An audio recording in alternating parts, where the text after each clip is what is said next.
Okay, well, welcome everybody to this evening's Diversity in Medicine webinar. This series is about the match tonight. So we're joined by two panelists tonight who are post-bac alumni who recently went through the match and did so successfully. So they're here to give you what Bertil always calls the real talk about the match process and what it was like and what to ask and what they uncovered during their experience. And specifically as post-bac alumni can speak to the journey that you are all on from post-bac through med school up until the point where you're ready to go into residency. So since we have a small group, I'm going to start by asking the panelists to introduce themselves. And then since, again, we do have a smaller group, we can ask the students to introduce themselves as well. Akia, would you like to tell us where you went to post-bac, where you're in medical school, and where you're heading afterwards? Sure. So I'm Akia. I did my post-bac at the SUNY Buffalo post-bac program. I'm originally from Brooklyn, New York. Currently at SUNY Downstate, also in Brooklyn, heading to Cleveland at the Cleveland Clinic in Ohio. Yay. And Terrence, do you want to go next? Sounds good. So I'm Terrence Howard. I did the post-bac program at Stony Brook University, and I attend medical school at Stony Brook University as well. And I'm headed to San Francisco for a psychiatry residency. Great. And I actually see that Anna Lopez, who's one of our other presenters, just joined. Anna, would you introduce yourself and let us know where you did your post-bac, where you're in medical school, and where you were heading for residency? Hi, everyone. I'm sorry for being a little late. I was hopping off another meeting. My name is Ana Maria Lopez, and I did the post-bac program in Buffalo for the year, and then did my medical school training at SUNY Downstate. And I currently matched and will be going to Stony Brook in Long Island for MedPeds. Great, thank you. So for our students, Emilio, do you want to introduce yourself? Sure. My name is Emilio Woodstock. I went to Stony Brook University for post-bac. I'm currently a third year there, but rising fourth year, interested in pediatrics, and I'm from the Bronx. Great. Dominique. Hi, everyone. My name is Dominique Alexis. I am currently finishing up the post-bac at SUNY Upstate, and I'll be starting at SUNY Upstate this fall. Great. Antonio.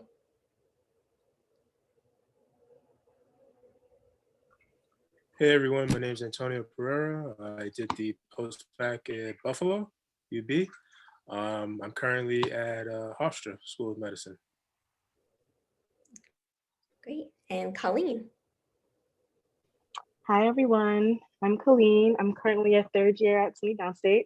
Excuse my location, I just finished my surgery rotation for the day. I'm currently interested in internal medicine and pediatrics as well, but now I'm getting a little bit of interest in surgery. So yeah, I'm excited.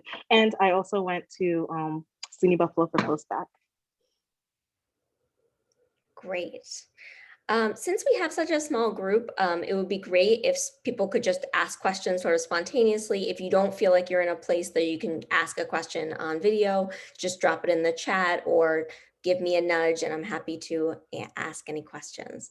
I thought I'd go ahead and start by asking our panelists, what got you interested in your specialty and what made you really commit to it? And maybe sort of an elevator pitch for it. If you're gonna tell somebody why you wanted to go into it, what made you do it? Akia, we'll go the same round. Sure. So I guess I could kind of be that like outlier. Well, I guess maybe it's more common than I think. I didn't even think I wanted to be a surgeon per se. I like went into med school and I said, I don't want to do this. I would never consider surgery.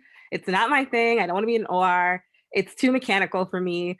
I actually wanted to do GI going in. I wanted to do neurology going in, then GI. And I was stuck on that throughout third year. And then I asked to go into a colonoscopy and it was a little bit too mundane for me. I was like, oh, this is not what I thought it would be. Which you find that in third year of your core rotations, you'll find yourself saying, oh, this is not what I expected this to be, or this is more than I expected it to be, which urology was for me. But essentially with urology, it kind of found me in the weirdest of ways.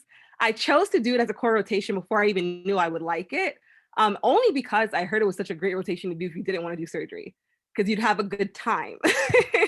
Because the people were so great to be around. So if there was like no rotation that you wanted to do as your surgical subspecialty, at least you'd have a good time on urology. So I was like, okay, fine.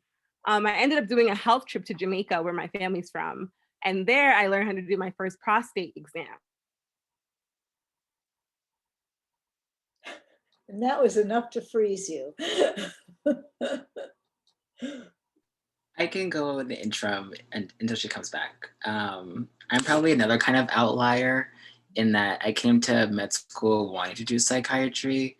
I think growing up in Harlem, like seeing kind of everyday life, or just being like in New York, you kind of always get exposed to like psychiatric sequelae. So I was always kind of piqued that way about how to help the community in like a way that like people don't traditionally think about. And then I feel like I definitely was reaffirmed in that decision when we did like our mind behavior block during pre-clinicals, and then like the psych rotation. I feel like most psych rotations are like known to be like a good time, you know, they get you really involved, and that was definitely true at my institution. And I just felt like the most comfortable there. I felt the most confident, and like I felt like the attendings really kind of like, you know, let me do my own thing, but also were there to teach. So that kind of like sealed the deal in terms of like making me commit for sure to psychiatry. And I guess my last little pitch for it, people like talk about the lifestyle a lot, but I think again, it's a really like great way to really like work with people, and really like, you know, help people explore themselves, or like really help marginalized communities that like, you know, still need access to healthcare in all forms. And so if you think you're a people person or aren't afraid to get your hands dirty, I think psychiatry is a good place to be too.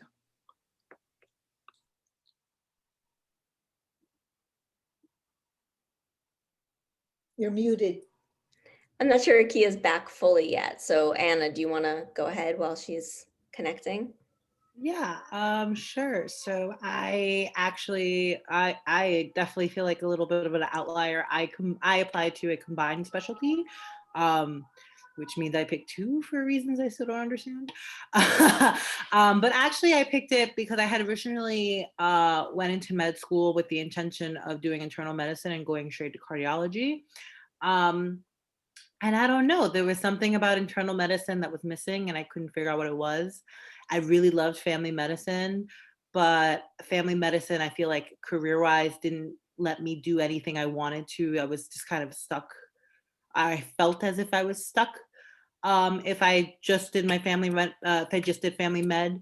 And I went to, and then I said, you know, I really like my babies, but I don't know why. And I went to a bunch of different doctors or different specialties, and someone said, well, why don't you look into med peds? And I went on their website, and it sounded like me. It's clinicians or physicians who want to work with both adults and children, who want to see their children and work with their children even through adolescence into young adult into older adult, and help in transition of care with patients with chronic conditions, as well as your subspecialty possibilities are very open, because you can subspecialize in internal medicine, in pediatrics, or both if you choose. And so that's how I stumbled upon MedPeds, and it was really confirmed when on my interview trail and from everyone I've met, usually MedPeds physicians are so very sweet and kind, and they were really a culture that I could get into. Great. So Akia, you left us hanging right when you gave your first prostate exam. I'm so sorry. Yeah, this is what happens when you stop using your Ethernet cord post-interview season. So we were all on the but yeah, long story short, because I don't want to drag on. When I applied all of what I saw in Jamaica to our very similar population in Brooklyn, it felt like a right fit. And I was so drawn to surgery in a way that I hadn't seen it before. because I was so drawn to the pathology, and I was so drawn to the patients, and I was so drawn what I could see myself doing in the field, that I wanted to learn how to like do the procedures. And my eyes just opened to a world that I hadn't seen in the way that I saw surgery before I even knew what urology was. So that's kind of why I decided to do the specialty, and I'm very excited about it. So. Great. So as all of you, you're choosing your specialties, how did you approach applying for the match? Obviously, there's a lot of, standardization across I'm sure the school provides a lot of sort of background, but each of you individually, what did you have an approach where you're going to apply, nationwide? Were you only going to look in certain regions? Like what drew you to sort of narrow down? Because obviously, especially in a year like this year, when everything was virtual, you could apply to probably a lot more programs than you would typically. How did you go about approaching your application process and, keeping yourself sort of focused, or maybe not so much, I don't know. If you could talk a little bit about that and how that process went. We can mix it up. Terrence, go first. Sure, I was about to unmute. So I think for me in the beginning of the process, I mean, everyone typically says thing about location, because again, this is, even though it's only 4 years, you're going to be somewhere for a job, and you have to not enjoy only like the hospital that you're in, but also like where the hospital is placed, because you're at this time in your life, you're also like a human person, and you might be developing your social life in different ways. And it's important to really think about how you want to be and feel like when you're like leaving work and going home. So location is always something to think about. I personally wasn't discouraged by, sticking to New York, where I'm from. So I did apply all over. I initially thought I wanted to like go more south to have more interaction with Black populations. But I ended up in California because I think at the end of the day, like I went with what I wanted most and what I thought would be helpful for me during this training process of residency. I did talk to like the program director at my school, and then, some other faculty people, and I was not super excited about my step 1 score. And I was initially kind of like, oh no, what do I do? And like, I kind of got that vibe from some people too, being like, oh, like not the greatest, but like, you know, but then I started thinking about like, again, like in a residency program, I want to have community. I want to get access to this and this kind of things in the field that I'm interested in. And I kind of just like didn't have any boundaries. So I didn't let my step 1 score limit me in a way that I think it might have initially. I kind of just like said, I've been working for this job for like 10 years. Like, I'm just going to shoot for it because like, this is like my livelihood. And luckily I ended up working out. I think probably because psychiatry, they're probably the forefront in terms of like thinking about applicants truly holistically and like beyond like scores. Like they really want to have good people. And, like some places, that might be like well-to-do, like, probably screened me out because of my scores, but maybe that was a blessing in disguise and wasn't a good fit for me culture-wise. So I think all of those things are, things to consider and talk about. Just one last thing, I know in my friend group, we were having talks about like, what's more important, like culture and fit, or like going to somewhere prestigious and like using it and abusing it in a sense to kind of project your career forward. And I think that's just like an internal conversation you have with yourself and like what's most important to you right now at this moment and like 4 years later. Like, do you want to be something more academic, or do you really just want to like get comfortable in yourself and trying to find your own way in your own space? So I'll leave it at that for now. Great. Anna, do you have any thoughts about how you? Yeah. So, like I said, because I had 2 specialties I had to worry about, I was a little more on edge because I knew inherently would be more competitive, and that there were many less programs than other programs. So I would also have to deal with that. In terms of applying, I applied broadly, but I also had limitations for myself as well. So I didn't let myself go. I think I applied, there's 78 in total. I think I applied to like 26. And I didn't let myself go any further than that because I wasn't going to let the paranoia of COVID, disrupt my mental health. So I stuck to that. Um, two things that I found were very important. It was location and patient population. I am a very big advocate on health equity and social justice. So I really connected or really were attracted to places that were very adamant and very outspoken about their stance on helping underserved populations and closing the disparities seen in underserved neighborhoods. Um, I ended up in Long Island, so I'm gonna have to learn how to deal with it for 4 years. But I was able to stay within the location I still wanted. I am from Long Island, deep down, so I still get to go home in a sense. But I was still able to apply broadly, but I also kept my limitations. So most of my applications were within the Northeast. I did extend a little bit to Chicago and like Detroit because I was told that they were good programs. So I used a little both, like what programs I knew I liked and what programs had what I wanted. Again. I want to preface this by you can want all that you want for yourself and think that you set yourself up for that particular thing and it just not work out that way. And I say that because I thought I wanted to stay in New York. I'm from New York. I love New York. And when interviews started rolling out, I did not get many interviews in New York. And I don't want to say I was surprised, but you would think that like a New Yorker, like a lifer, you would expect that New York would kind of be your safety. And for me, it wasn't. And in like a virtual realm and like COVID era, I was getting interviews like in California and the South and places I've never even seen or been or traversed. So I think that's also important to like just keep in mind that like you may have a plan and that plan may kind of shift you in different directions where like you'd have to kind of just kind of re-divert and like replan. But for me, after all of that and opening up my mind, what I learned that I really wanted out of an interview was a place that wanted me for what I would provide for them. And not just like in the sense that, okay, we want to diversify our program. Here's an applicant that can help us do that.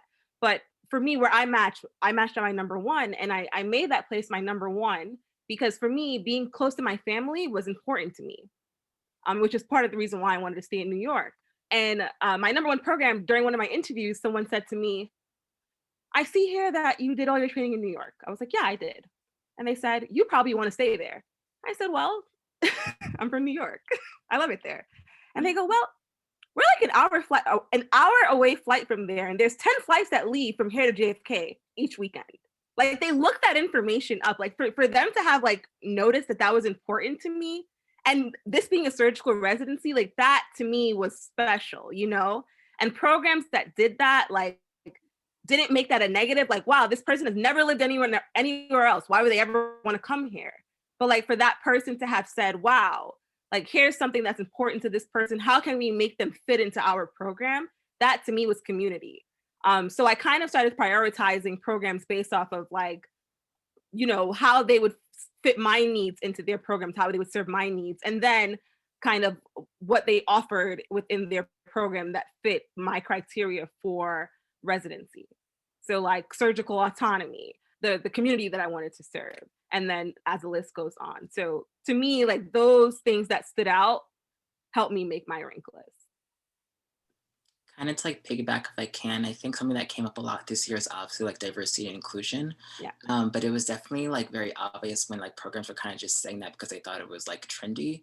And I thought it was really important to kind of like suss out, like, are you really about it? Do you have policies and frameworks in place to like support residents if they encounter racist attitudes from patients or coworkers? and that kind of helped with the rank list too, delineating like who was really down for us and who was just saying it because they thought it was the cool thing to do. Seeing like how many, you know, Black or Latinx people were on faculty, how many are residents, how many are in leadership. Does the institution as a whole like really value diversity in many different ways? So I think asking those questions, you know, even if you're not about social justice, I think it's important because you want to feel as a resident supported no matter what. And if they can't offer you that, then you probably maybe shouldn't go there. You know, if I could also piggyback off that, it actually explain, like, I think about that too when it came to like my interviews, how the PDs and how the faculty and staff responded to my questions on diversity and inclusion. And, you know, although Stony Brook doesn't seem like the poster child for underserved, one thing I really did appreciate during my interview, which is why I did rank them still in my top, was my program director was very honest with me. When I said, you know, what have you been doing? What can you do? He like straight up looked at me and said, we can do better. And that's one thing I want to do, at least with the power I have in this institution. And that's something that really spoke out to me. Versus I've had other program directors tell me something like, you know, I don't like mixing politics and medicine. And that was like yeah, I had to hold my face too. I almost made that face. I almost made that same face. I went, but that is something that becomes important, as well as like how well you actually get along with the residents. Like even with Zoom, it's awkward already, but there were some Zoom conversations that with the residents, you started talking and you got into wild conversations. And I mean like good conversations. Like there was one conversation I got into where we talked about the best places to go to the bathroom in the hospital and how everyone has their favorite little bathroom that like they call theirs, versus you have other interviews where we're all sitting there just like, okay. I think maybe one last thing, if I can. I think there's an art to like determining how much you want to reveal of yourself. I don't think because it is a job interview, I don't feel like you have to disclose all your trauma or all of your everything just because, you know, they ask or because like you want to appeal in a certain light to them. But at the same time, I think you do want to ask certain questions that might pertain to your identities because again, you want to feel safe and secure in this environment where you're going to be training and doing a lot of hard work. So don't be afraid to ask like questions like, how's your parental leave? If I do have a kid, can I like take time off if they're sick and have to go get them from school? Other things about like lactation policies, or like if you're a queer person, like how is it being a queer person and this in this institution? Just not being afraid to like, just find out, I guess not being afraid to answer those hard questions that will again like determine whether or not you can be comfortable and safe as a person in that place. Great. I also want to encourage the students, please ask questions, ask away. Don't wait for me to call on you. Sure, I had a quick question. How did you guys frame the questions about the sincerity of the diversity and inclusion plans without, I guess, coming across as rude or like just being offensive, if that's even a thing, to like the program directors when you're asking these questions? Well, so the way I try to frame it, this is a straight up question.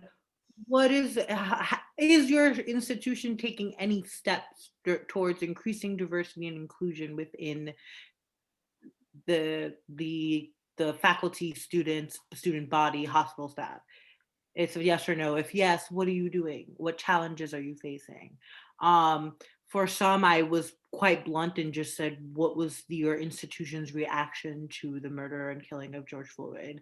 And like to be fair, I also gauged based on my interviewers. Some interviewers were very more open about their interest for like diversity inclusions, and a lot were more reserved. So you were also able to gauge it there.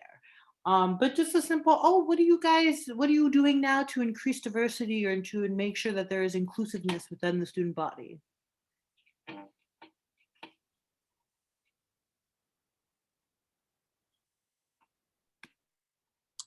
I think, you depending on like your not depending on your personality, but maybe like how your approach to asking questions is, it'll like maybe it'll vary. But again, like, oh, like maybe I noticed like there aren't that many like whatever residents you're like asking about. Like, just is what is your thoughts on that, or like how do you have plans to better that or not? Or maybe I know a lot. I'm interested to mentor and connect with Black psychiatrists. Like, how can you support me in that? Are you able to do that? Who can you connect me with, if possible, at this institution or like in other organizations? That's one way. Again, like asking about like what specific policies or frameworks do you have in place to help support students if they encounter any racist acts or any kind of other acts in that regard.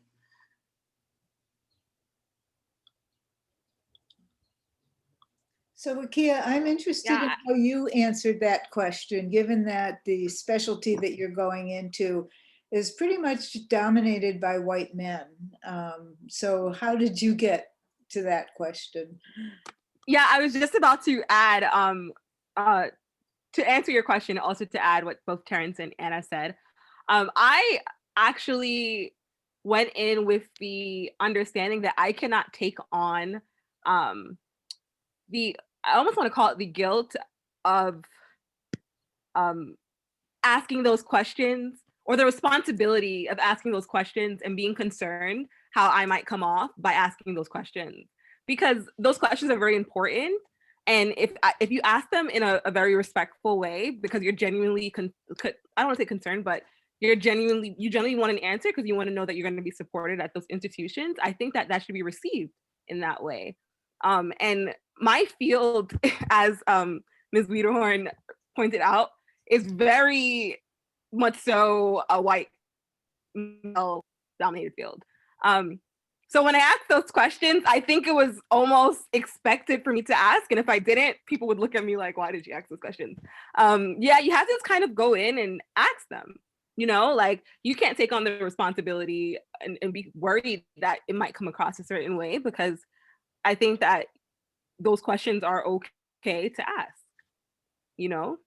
as long as the way Terrence asks them, the way Anna asks them, the way I would ask them, and the way anyone could ask them, they're very palatable. Like, I don't think that they're disrespectful in any way. Like, they're good questions, and I think they should be asked.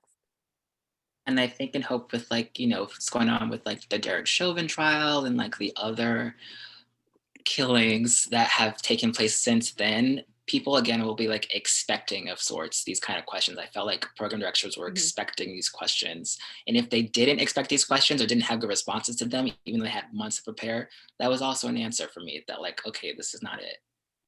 Yeah, exactly.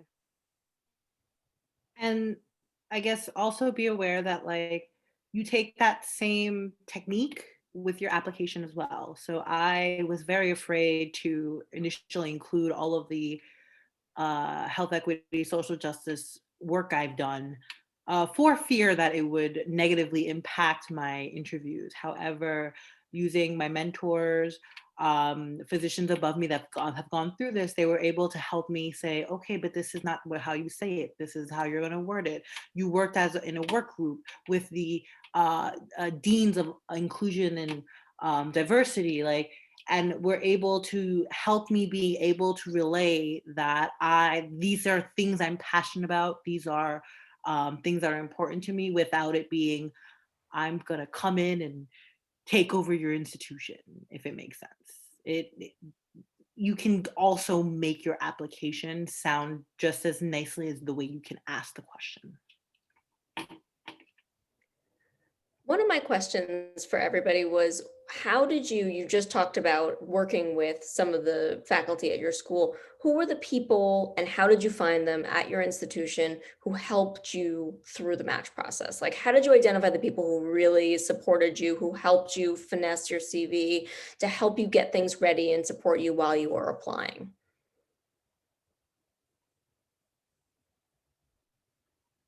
Anybody can jump in. I'm not calling. Oh no, go ahead. Okay, sure. And then for me, I think I leaned on like we have a big little program. So like my big went through the match process, just asking them to kind of like, hey, like, can I get a copy of like your ERAS app, like to see how the format is? Like, hey, I have like a rough draft of my personal statement. Can you go over it and read it? Asking some of my friends to read it, or like people who are like we're acquaintances with, just because you want to see how your personal statement comes off to people who don't know you that well, and if what you're trying to say is coming across the way you want it to. And then I also kind of talked with like, either the program director at my school or like the APD at my school, just be like, hey, I'm curious about these areas, or like, do you know anything about these programs? Because some PDs that they talk to each other, so they might have um, kind of like the tea if it's in your regional area. So the way I got I found my mentors. One was actually the director of the the Office of Diversity and Research Education. Sorry, that office name is so long for me sometimes. But she was actually the person who guided Aki and I through our post-bac process. So she was a source of mentorship for us. Another one for me was the program director of the pediatrics department at SUNY Downstate, is a Dominican woman. And we met my first year of medical school, and she took me under her wing. And when I started looking for, what to do about match, and what she would send me to different places. And my clinical advisory dean also was a big factor in my application. Dr. Berkowitz, I actually knew her. We sat on the admissions committee together, but she's also the like dean of clinical affairs for SUNY Downstate, and she was one of my biggest cheerleaders. And we had just known each other, and she had said, please, of course, hey, let me be your clinical dean, advisory dean. And she really helped me go through each and every little bit of my application to make it the best representation of who I am as a student. I had a slightly different approach. So my biggest mentor was actually an outside mentor, and that happened by chance almost. It was a research mentor reading most of my or revising most of my RS application as well as my personal statement, because he didn't know me as well. And I liked that because my program director was a little bit too close. So I felt like because he knew my story so well, and a lot of people at my institution knew my story so well, they couldn't see like a lot of they couldn't see outside of it as much, and outside of like what I wanted others to catch outside of my application. So when he read through my errors, he was like, oh, well, this doesn't come across as this way. And I was like, oh, really? Because everyone else that read it told me, but then he said, well, maybe they're a little bit too close to the story because it doesn't come across this way when I'm reading it. And maybe everyone else at these institutions may read it this way. And I was like, oh, okay. So that was very helpful feedback for me. So that was my greatest feedback during my application cycle. So I would definitely recommend having someone, as Terrence kind of mentioned before, who doesn't know you as well, provide feedback as those who do, because it definitely comes across differently. And people who are just scanning your applications, because oftentimes they don't read through it that first round when they're offering interviews, when they're just scanning it, they may not pick up on that initial kind of elevator pitch that you want to give to them. So that was very helpful. Another resource that I found really imperative this cycle was like, if you have WhatsApp, I like stumbled upon like, oh, like the Black MDDO 2021 group. Then there was also like a Black Psych MDDO 2021 group. And in that group, people were like offering to like read each other's personal statements. They were telling each other about like pre-season, info sessions for programs and giving the links for them. They would meet up on like Saturdays to talk with each other about like different programs, what they thought their ideas of them were. So lean into even though you won't see them in person, lean into your co-applicants, because you can get a lot of useful like feedback information about wherever you're applying to from them as well. And just like your general support for your well-being too. I still talk to my co-applicants every day. Like we're very close friends. Because We they're gonna be traveled together, actually. they're gonna be your colleagues. You're gonna see them at conferences. Like this is a social network you want to develop and foster because these are gonna be your people, you know, regardless of where you go.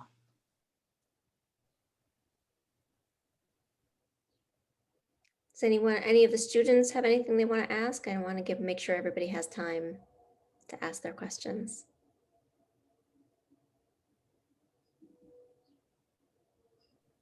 I guess how important of a factor was support in terms of like family or friends in the area, like of where you're going to do residency? Like, was that a factor for you guys at all, or was it kind of lower on the scale of importance?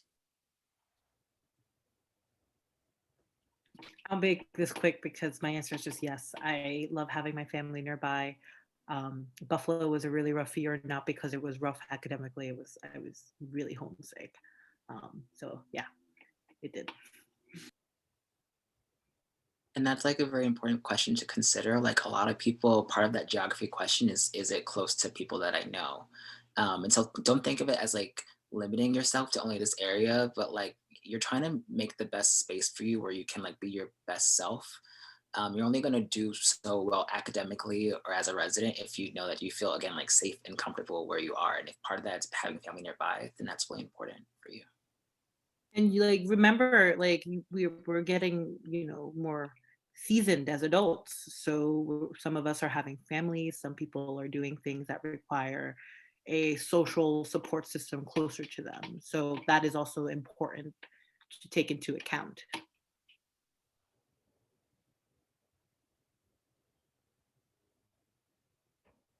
So, So I was Amelia, also you oh, rise. Oh, I'm sorry. no, go ahead, Joe. Fourth year. What are you thinking of in terms of specialty? I'm thinking of pediatrics. Close to where you are, or? Um, I'm thinking close to where I am, like at least like the Northeast. I was thinking like Terrence said as well, like maybe like down south to have like more interactions with like Black population. But I do like want to serve like the underserved and like the people of color, the Latino community as well, because I like medical Spanish and I want to be able to like utilize that as well. Um, I'm potentially considering like the West Coast, but I feel like that's like a really big jump. So that's why I'm like trying to figure out if support is like a really huge factor, like when like looking for residencies to apply to. I would say if you can, and I say like if you can like financially apply broadly, do it and see. Because for me, I absolutely love the West Coast programs. Ultimately, I equally loved a lot of the East Coast and like Midwest programs. So the rank list was a little easier that way. Like for example, UCSF had an amazing urology program, and like I equally loved it to Cleveland Clinic. Like that's how much I wanted to move to the West Coast. And all my friends like all matched on the West Coast. And I was like, ah! But I wouldn't have known I would have loved it if I didn't interview there, you know? So there are some programs that are kind of on your radar, and you're considering like a location switch. The interview might change your mind. Like, and you might actually want to move out there. So just something to consider. I think it's like widely like kind of spread out that like the West Coast programs, just the West Coast in general, like there's not as much of that like hierarchy or like that kind of potential toxicness that like people on the East Coast kind of like harp about. Yeah. Yeah. But I think kind of related to like Joe's question, like it's also okay to like dual or like triple apply like to ERAS. Like, you can have, if you're applying a surgery specifically, like to a subspecialty, like people often like dual apply to like CT surgery and then general surgery, or like CT surgery and then like IM just in case. I have one kid in my class who applied to like psychiatry, neurology, child neuro, like child psych. Like you can do whatever you want if you have the financial constraints to do so. So it's good to have an answer, but you don't always often have to have an answer about like what do you want to do in fourth year. You can do whatever you want. Okay. So while I have all of you here and you all are post-bac alums, how did the post-bac experience factor into your match process? Was it something, I mean, maybe depending on where you matched, like if you were interviewing at a program in New York State, they may have actually known about the program, like Buffalo has been around for a long time. Or is it something you talked about, something you didn't? How to frame that, I think maybe for some of the people who are a little further down in the post-bac pipeline might be curious about how that experience is going to play out once they're getting ready to match.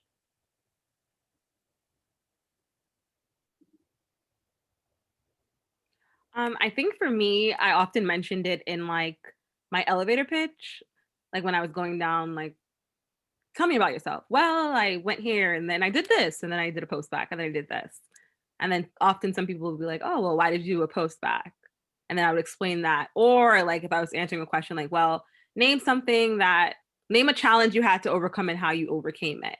And my challenge would be like getting into medical school, but I did a post-bac to overcome that. And here's how it like helped me be incredibly successful in medical school and like all the positives that came out of it. So that's kind of how it came up in my interview process and how I explained it. And I always say like it's something that I would do 10 million times over because the post-bac is kind of the gift that just kept on giving. So that was my kind of success story with the post-bac. Yeah, I think I kind of agree with that entire sentiment. It wasn't something that may have been too harped on, but eventually it would come out in me saying I went to a post-bac, or if it said, well, what is that? What did you do for a year? And it always segued into how difficult it was getting into medical school, and how when I first learned about the post-bac, I was like, why do I have to take an extra year? And it always ends with, I wouldn't change it for a thing. It was one of the best experiences I could have ever had. And it's honestly, I think the reason I actually get to graduate medical school. I think it gave me the foundation I needed to be able to keep up with the curriculum and be able to keep up with the work. And so I always make it like turn it around to like, it was unexpected, but a blessing and something I definitely needed. For me, it didn't come up too often. I think maybe one time someone was like, oh, like there's a gap. And I was like, yeah, I took a gap year to apply to medical school. And then I did a post-bac program and kind of explained about it. I think like one or two people asked me about, because in part of the Stony Brook program, we had to do a master's like thesis. So they like asked about like the thesis, and then that kind of led to me talking about the program itself. So.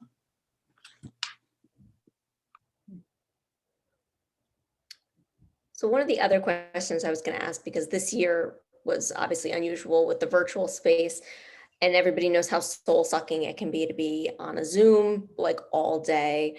I was wondering what you all did to take care of yourselves during that time. I mean, obviously it's depending on how many programs you applied to, how many interviews you were doing, the volume could be immense. So how did you ever say no? Did you ever just, did you make sure you exercise? What are some things people can do? Because I assume that the virtual interviews will be at least sticking around for a little while. So how did you take care of yourselves during this time? Honestly, during the actual interview, really the only thing you have to worry about is what you look like in this box. So everything around you doesn't really matter. So I would have my coffee next to me. I would have little trinkets, whatever made me comfortable. And when I got a Zoom break, I got up, I went to the bathroom. I was also at my own place. So during my breaks, I didn't feel like I'm still in this like, I was able to go lie down for a second, able to interact with my animals. And I was able to wear whatever I wanted on the bottom half of my body, which also made me a lot more comfortable for these interviews as well.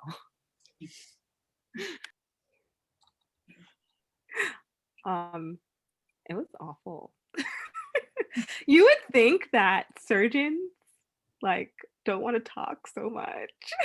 But like some of the interview days would be like all day, like 9 a.m. to like 4 p.m. And then a meet and greet from like 6 p.m. to like 9 o'clock. I was like, why am I still like on Zoom? And I think for us, because our cycle was compressed, I would have like 4 or 5 or 6 interviews in 1 week. So that was bad. And then like it would be like an interview and then a meet and greet for a different interview the next day. And it wasn't even that many interviews, but because like the weeks we had like 5 weeks of interviews back to back to back, and then not like that was it. That was our entire cycle. So I think because it was so compressed, it just felt really overwhelming after a while. I wish I would have done like something during that time, like self-care wise, but I just wanted to like be in bed and shut everything off after. Don't do that. But I would say like definitely find like your thing. My thing was sleeping. I just wanted to like turn everything off. That made me feel better. I'm a very much so in-person kind of person. I don't like this format. It's not my thing. I haven't gotten used to it yet. So yeah, that's my truth. Me being completely honest.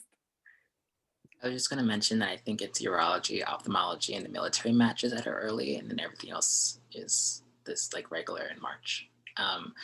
But I was able to pick my schedule that during the time of interviews, like November, December for us, I like didn't have any commitments. I wasn't on any electives, and now I'm paying for it now because I'm on electives at the end of medical school, but it's fine. I think also being mindful about like the total number of interviews that you're having.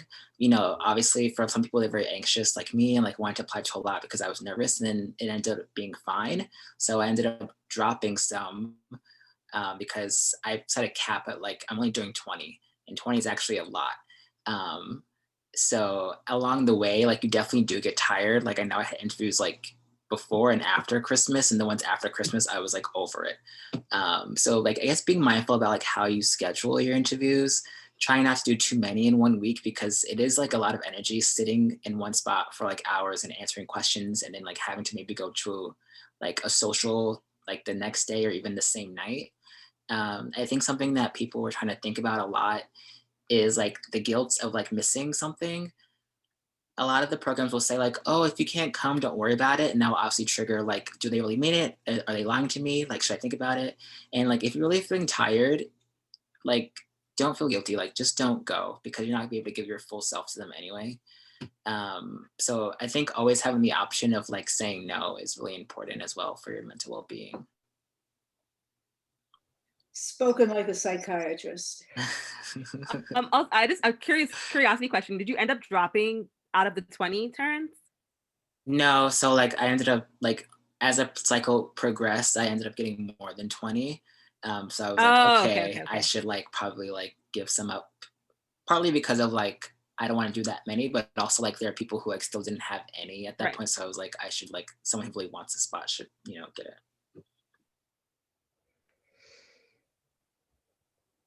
And so a bunch of you mentioned the meet and greets, which is when you typically do like, I mean, in an in-person session, they'd have something afterwards, often at a restaurant or a bar, and you get to meet in particular the residents. So, and I've heard from people who've gone through it that that's one of the most important things, is to talk to the residents in an informal setting and really get some sense of what it's like at the program. How happy are they? Were you able to do that in this kind of a setting? And what made it better? Like how did you get to that sort of, you know, are these people happy? Are they doing well? Do I want to join them? When you were doing this in the virtual space? I think it was the format overall. Some programs had their like program directors come to the meet and greet, and it was almost as if they were monitoring it. And I paid attention to that. That was a little like interesting. Like, why is your PD here at like 8 p.m.? It's like weird. And then other program, like this one program I interviewed at, they like took time to read everyone's application through and through and made like 2 truths and a lie, like based off of everyone's application. And then the applicants had to guess. Like it was like this really convoluted, fun way of doing like a game. But you could tell that like they put a lot of thought into it. We all had fun, and their energy bounced off of each other really well, like even through Zoom. And you could tell that they do that kind of thing together, like outside of like this format. So that like came across really nicely. So I think it's just the way that they like structured it on their own, like how much effort they like put into like getting to know us. Some residents, like you could tell they got along really well, but they didn't like put much effort in engaging like the applicants as much. So like they would have their like own conversations over the Zoom, and like the applicants would kind of sit there like idle. So that was kind of awkward. But like, had you been in like the residency, you'd probably have a great time, you know? So that was like also like these little things like you just kind of picked up on and like you made what you wanted out of it. I think go Anna. Oh, okay. That really was a disadvantage to the Zoom. It was that like sometimes the residents really did get along well, but because it was awkward via the Zoom, they would tend to have conversations with each other to try to break the silence, but then it turned into like their own inside jokes. So you have a whole room of applicants like, okay. But there were some, I think as Akia said, that were actually very prepared and they had like games set up that like, even if it was dead silent in the beginning, eventually you end up learning about each other and you actually get engaged. I think it was still easy, not easy, but it was still, you were still able to gauge the interactions between the residents. And that it helped as well. I don't know. I also feel that like, I also felt that like sometimes it wasn't just the residents that made or break, that like made it or break, like to make or break it. Like it wasn't always the residents. Sometimes the residents were really nice. It could be something else about the program. You're like, oh, I don't like this. So yes, keep that in mind, but also keep in mind that like it's not always just the residents. Also, you're not talking to all of the residents at the same time. It's who is available at that moment. Some residents are way more outgoing and social than others. You might click with others. So just always take it with a grain of salt as well. I was just gonna add that I think, you know, like Zoom can be naturally awkward because like there'll be people who ask questions and like they over talk with each other and it's like, oh, sorry, like all of that happening. Sometimes the breakout rooms will be like the wrong link. And so like, watch out for that kind of stuff. But I think like the meat and potatoes of all these like other things is like the observations, like being mindful of not only how the residents interact with each other, but like how they talk about things. I feel like virtual or not, you can ask your questions the same way, but like if the residents don't have a familiarity with what you're asking about, that could be a sign about whether the program is strong for you or not, if you have a particular interest in something. So for example, I was often asking about like how they interact with like queer patients in queer spaces. In some programs, they didn't use the right language regarding like pronouns, or even just like how to talk about that topic in general. And that kind of clued me into like, okay, they're not strong in this, so therefore it probably wouldn't be the best fit for me. Also, like Anna was saying, like all the residents will always be at every event, so like please like talk to the or email the program coordinator, being like, hey, I'm interested in talking with this particular resident, or like a resident who does this, or like a resident who is of this faith or who is of this background. Can you connect me with them with their email, or ask the PD those questions too. Please talk to like everyone you need to talk to get a good sense of what the fit is, because if you're not there in person, you have to exhaust all your options to really get to know the place. Great. So we're nearing the end of the hour, and I just want to make sure any of the students, if you have questions, please speak up. This is a thing I'll say too. Maybe it's like my personal personality, but I do think it's important, you know, there'll be lots of group sessions, whether it's an interest like group for the program in general, or just like in the social things, or throughout the day during the interview. I would implore like speaking up, asking questions, because not only is your time to do so, but I think it does help you like stand out in a sense, especially like if the field of the Zoom is so finite. If you're talking, I think like your screen jumps to the front, and if people are like camera off, I think they go more to the back. So if you want to play the game of Zoom that way, but I think, you know, always asking more questions and talking, it'll just do you more good if it's things you like are interested in knowing about the program, and it can show your enthusiasm about the program too. But if you're a quiet person, then use those other offline options to show your interests. Don't be afraid to interact and engage with these places in residence.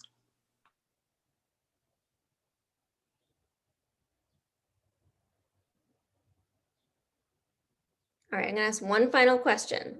If there's one thing you wish you knew before you started your match process, what would it be? You could go back in time and give yourself a piece of advice.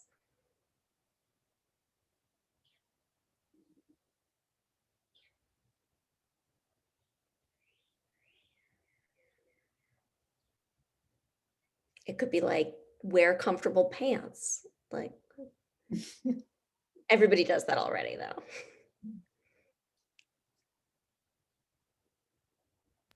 I think it would be not to discredit yourself. You are a better applicant than you think you are. No matter where you fall in your rankings or in your class, you, the person, are a better applicant than you think you are. And once you have that interview, those grades, they may mean little bit, but if a PD likes you or the people that interview like you for the, as the person, doesn't matter what that SEP score was.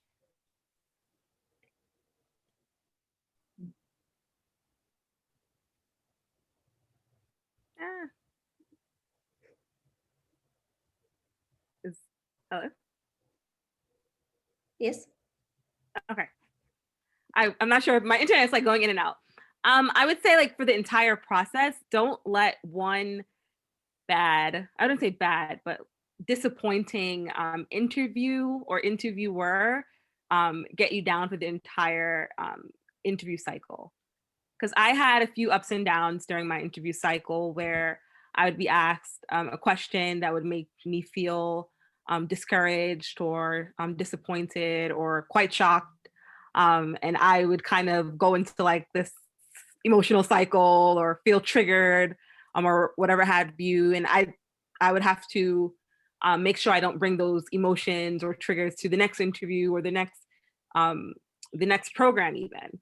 And just having all that going on, you don't want that to then affect your potential dream program, you know? So just being more mindful of that going in, that might happen. It's more common than you think. And just making sure that you're mindful of that. I think I wish I would have known that earlier on, because there are going to be programs that rock your world and you're going to feel so at home. And those programs are going to feel that same way about you. So that would be my biggest piece of advice. The one thing I wish I knew.